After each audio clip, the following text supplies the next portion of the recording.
Nama saya Anang.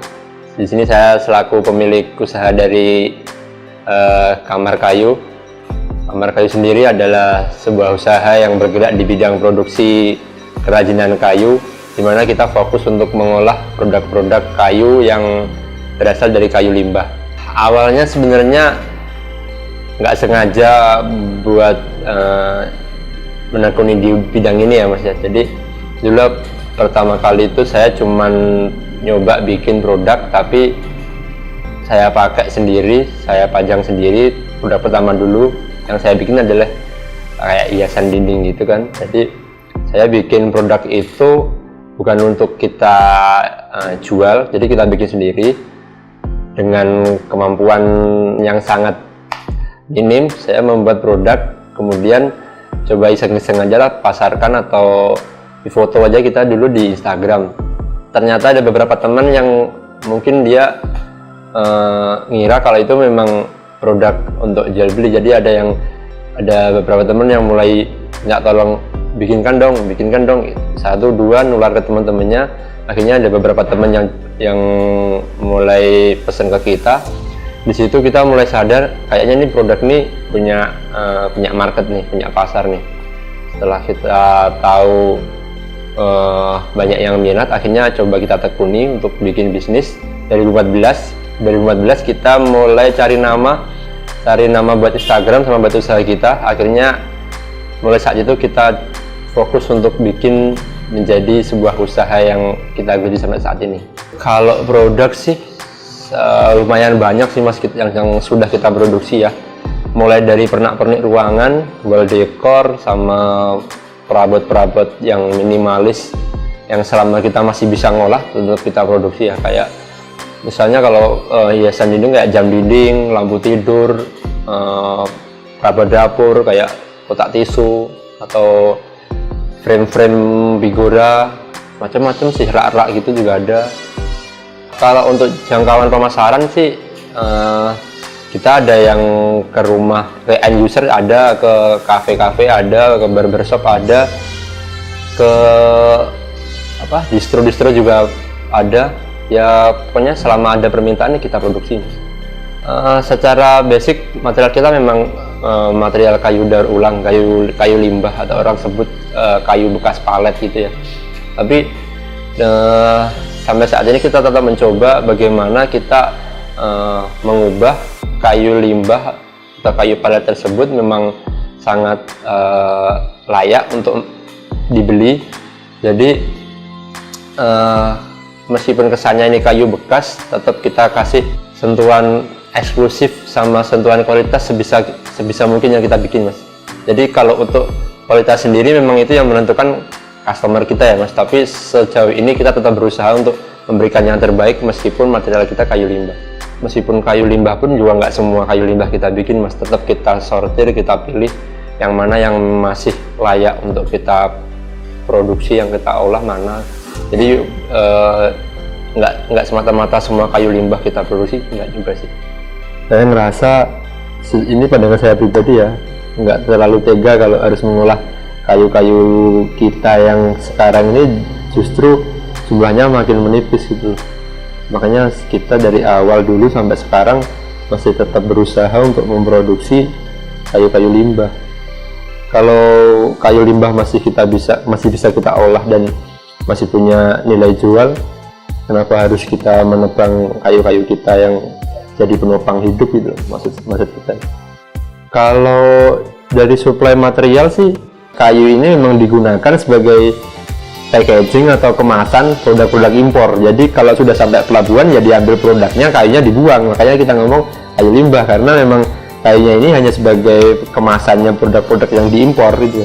Biasanya itu ada mesin, ada produk-produk elektronik gitu loh Mas. Jadi yang diambil produk, kalau udah diambil produknya, kemasannya dibuang. Ya ini kayu yang buat kemasan itu. Konsep dari awal memulai usaha ini sih pengen bikin usaha yang recycle gitu loh Mas. Selain itu kita memang sudah kontrak sama Walhi ya, Wahana Lingkungan Hidup Indonesia cabang Jogja untuk menjadi donatur tetap. Jadi kita tiap penjualan produk itu kita sisihkan donasi untuk program Eco Defender ya, pemberdayaan lingkungan khususnya di Jogja. Jadi kita ajak customer kita itu, dimana kita customer itu nggak cuma membeli produk tapi juga punya sumbangsih terhadap lingkungan. Ya kita mengkampanyekan dari sisi industri sih Mas. Kalau aktivis sebenarnya saya bukan aktivis juga. Kalau kata-kata kampanye sebenarnya ya kita cuma pengen ngajak bareng-bareng aja gitu. Kita bisa bergerak dengan cara ini, kita ajak teman-teman. Jadi kita kampanyekan itu bukan semata-mata mengharuskan sih, enggak. Jadi kita sisipkan untuk donasi sedikit untuk bahan lingkungan hidup Yogyakarta gitu. Dan Jogja juga tujuan destinasi wisata Indonesia, jadi kalau keseimbangan alamnya tetap stabil kan semua orang juga ikut merasakan juga. Pemasaran kita lewat Instagram yang paling utama, terus ada beberapa di marketplace yang namanya industri kreatif. Selama kita tetap berinovasi kayaknya masih tetap ada tempat untuk marketnya. Ya itu sih Mas, kita itu dari awal yang kita pikir cuman bikin produk aja, berkarya terus lah, bikin apa aja pokoknya kita bikin terus. Perkara itu responnya kayak apa ya pikir nanti, yang penting kita tetap produksi terus, kita tetap bikin produk-produk baru, kita pasarkan, kita tawarkan. Ya alhamdulillah banyak orang yang minat juga sih. Jadi ya nggak semua yang kita bikin laku aja, nggak juga, cuman mayoritas memang kebanyakan diminati juga sama customer. Jadi kalau permasalahannya mungkin ya stuck di ide, di inspirasi. Kalau untuk mengatasinya itu ya sampai saat ini buktinya kita tetap berinovasi terus ya Mas. Sampai saat ini pun banyak yang istilahnya meniru produk kita ya Mas. Ya kita sih nggak mau pusing soal itu ya, maksudnya ya kalau kayak gitu sih wajar sih bagiku, apalagi di Indonesia gitu kan. Ya terserah mereka mau meniru juga nggak apa-apa gitu. Yang penting bagi kita jangan, sebisa mungkin jangan ngambil foto lah. Kalau di Instagram itu banyak kan orang-orang itu malas ribet, dia cuma ngambil foto pasarin di IG-nya mereka tanpa ada effort sama sekali. Kalau meniru saya rasa ya kita juga bersyukur kalau bisa menginspirasi banyak orang. Kalau motivasi saya paling sesuai background yang di belakang ini Mas, hidup, bekerja, dan berkarya aja lah. Yang namanya usaha nggak mungkin kita pakai grafik yang lurus Mas, pasti kita naik turun ya. Jadi dan itu merupakan hal yang wajar sih bagi sebuah usaha. Tapi di sini kita sebagai sebuah usaha harus gimana caranya agar tetap usaha kita tetap berjalan. Sebisa mungkin kita terus berinovasi dari sisi produk dan terus meningkatkan kualitas dari sisi produk juga. Selain itu kita juga mencoba meluaskan jangkauan dari produk-produk kita, yaitu coba ikut pameran, coba promosi di sana sini, coba tetap main sosial media. Untuk saat ini industri kreatif memang lagi bagus sih Mas. Kenapa saya bilang begitu? Karena support pemerintah sekarang sudah mulai kelihatan juga untuk industri-industri kreatif.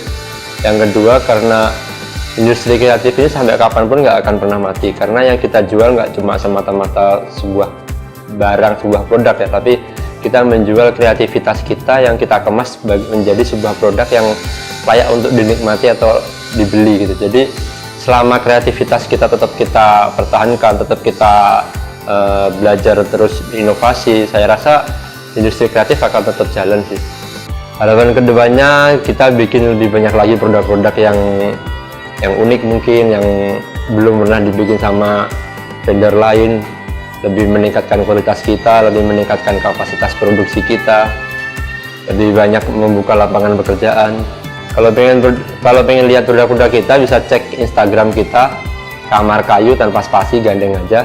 Itu semua sudah kita upload di situ, sudah lengkap di situ. Kalau pengen chat bisa hubungin nomor yang tertera di bio Instagram.